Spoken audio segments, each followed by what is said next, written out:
tattered, broken sails, guided by the stars and something in the air.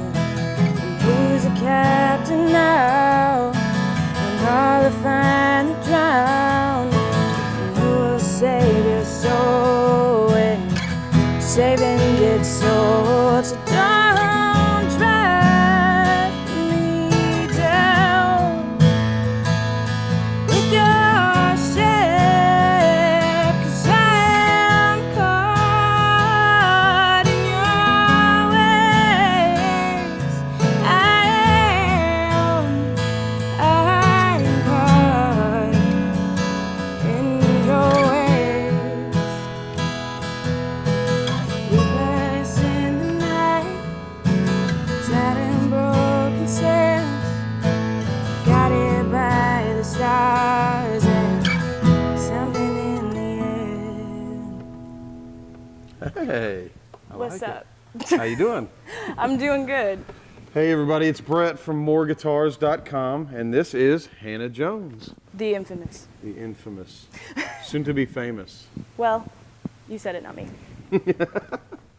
So anyway, we're here to talk about Breedlove guitars, and this is a little bit of a focus on Hannah and what like a good guitar means to her when she's playing and writing music and stuff, because she's written a lot of really cool stuff on various types of guitars, and it's all really cool, and I respect her, how she feels and about guitars and stuff. So I want you to first of all tell me, like, what do you get out of like a really good sounding guitar? Like what do you get out of it? How does it help you play and write? Definitely anything I'm inspired to play, something that makes me want to sit down and just play all the time, and especially something that makes me want to write, something that the tone of it, or just the mojo, Yeah. as like Paul Reed Smith would say, or something like that. Yeah. Something that just makes me want to play. Yeah. So that's what we do at the store. You know, a lot of people will come in and they'll say, we want, you know, I want to find a guitar and I really like that one, you know, and it's like, well, you should get that one. Yeah. You know, instead of like listening to all the forums and what everybody else thinks, it's the one that you're going to set in your living room and you're going to say, I can't put that thing down. You know, Yeah. like it's like, I'm going to pick it up at the next commercial break, you know? Yeah.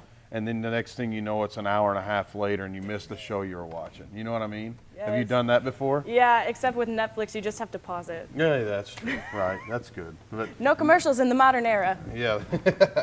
So whenever, let's say you were writing that tune, Yeah. what, like, did you have the vocal in your mind, or did you have the guitar part, and how did that one work? Definitely something like that.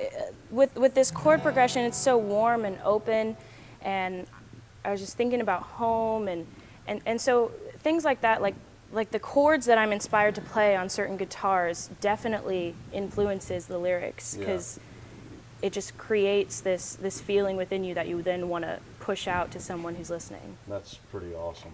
That makes me want to play what Well, you just said.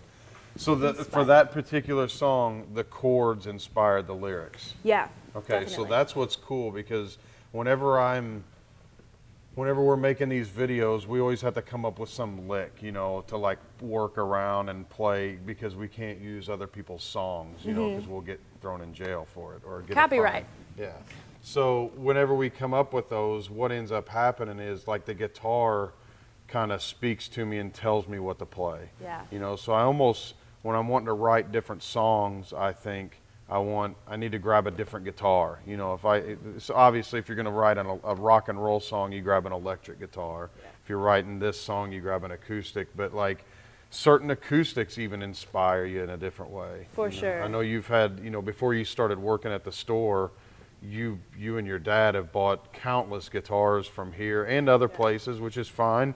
But like you've gone through a lot of guitars before you found some ones that you've settled in on. Yeah, definitely. And I think one of the best things I love though about More Music and now getting to work here is the fact that anytime I would come in and I would have something that I was going after, I was just always treated seriously. Yeah. And I've been to so many places where I get somewhere and they're like, oh, chick wants to play rock music. That's cute, you know? And they're like, here's your acoustic guitar, here's your box to get put in. Yeah. But here it was always, you know, anything that I was inspired to pick up, like you guys just always. Good. Yeah. Bringing a tear to my eye. Makes me feel good.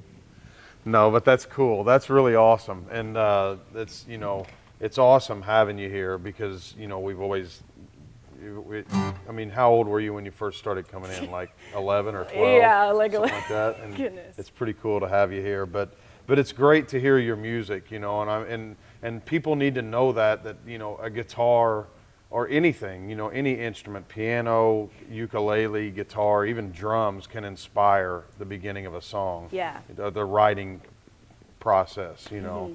And, you know, that's what I would tell a lot of people is you should, you know, play covers, you know, that's how you learn how to play music. But once you get to the point where you can like strum something and go to some different chord. Yeah. You know, you're playing that Tom Petty song, you know, go from that and then instead of going from D to G, go D to A and see if that inspires something for you to write, you know. And then that's the like the beginning of the world, getting into the world of writing, you know. So it's cool. I'm glad you know, and you know, not to plug Breed Love guitars, but to play those open chords like that, they sound really good on these guitars, you know, like that.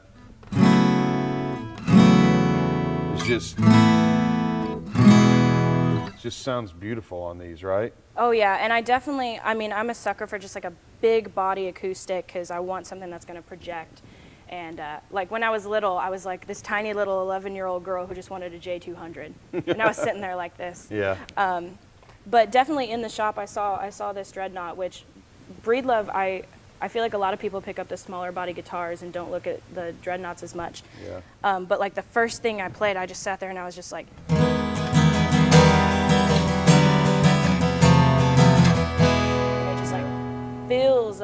Fills up the room. Yeah.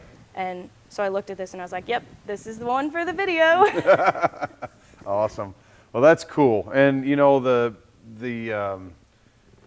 whenever you're talking about how it feels when you play it, you know, the majority of people play in their bedroom or in their kitchen or wherever. They don't play out live like you do. And and then even the people that play live, the majority of your life playing music is behind closed doors. So you gotta find a guitar that inspires you, not that looks cool on you. Sometimes that works, you know, whenever you know you plug it into a 40,000 watt PA system in front of 10,000 people, but it's not that, you know, it's not that crucial to have an amazing sounding guitar. You're just kind of it's a tool then. But like whenever you're playing at home, you want something that is good for you, right? You know. Yeah, I definitely I almost all my writing starts on acoustic. So especially like you said, at home, you know, in the bedroom kind of thing, just sitting there playing. Sometimes I don't even want to go to the hassle of like plugging in something electric, even though I might take it a step further after I write something and try and find a tone. But acoustic's definitely where I start everything. Yeah, that's cool. Yeah. Well, this has been awesome. We get to do a bunch more of these, you know. Sweet. So, that's cool. So let's. I want to hear something. I want to hear something else. Take us out. I'm not even gonna play. I just want to hear you play. Good. Get out of my way. Okay.